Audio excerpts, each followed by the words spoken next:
Guys, disadari atau tidak, 90% kita berada di jalan ya. 90% on the road. Jalan raya adalah jalan utama yang menghubungkan daerah dengan daerah lainnya. Sebuah jalan yang bagus memiliki karakteristik sebagai berikut guys. Dapat dilalui baik dengan sepeda motor atau kendaraan, berguna untuk umum, dibiayai pembangunannya oleh negara, diatur secara hukum penggunaannya oleh Departemen Transportasi ya. Tapi sekarang masih belum semua jalan yang ada dapat dilalui oleh kendaraan. Misalnya di beberapa lintasan di daerah pedesaan yang merupakan daerah perkebunan. Well guys, kita harus tahu sejarah pembangunan jalan raya ya. Mungkin banyak yang belum tahu.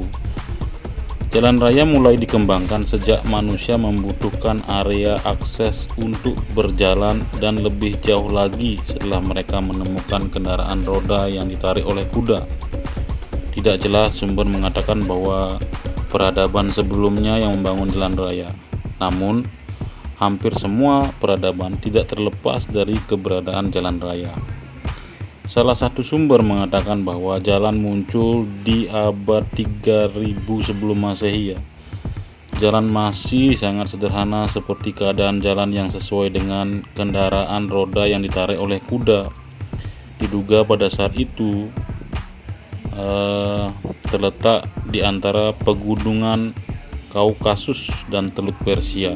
Ini sumbernya dari Wikipedia ya, saya ambil.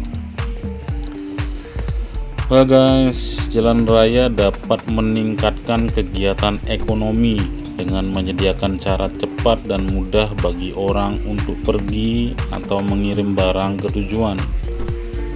Dengan jalan raya, komoditas dapat mengalir ke pasar lokal dan bahkan dapat dijual ke pasar luar daerah.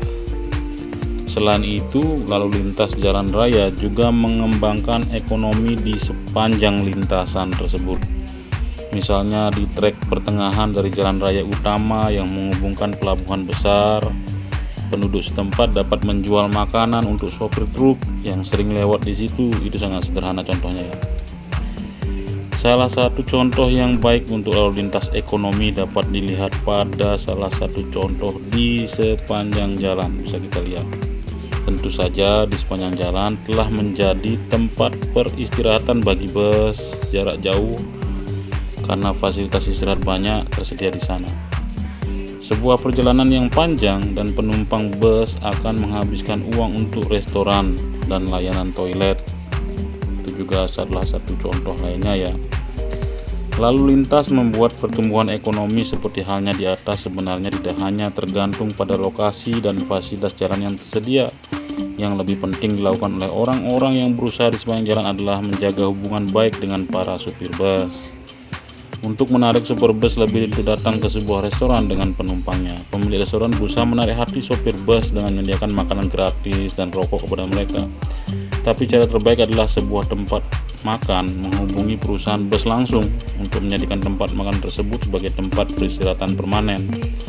Namun ada saja yang rakus pastinya. Dia membuat perusahaan bus menyediakan tempat makannya.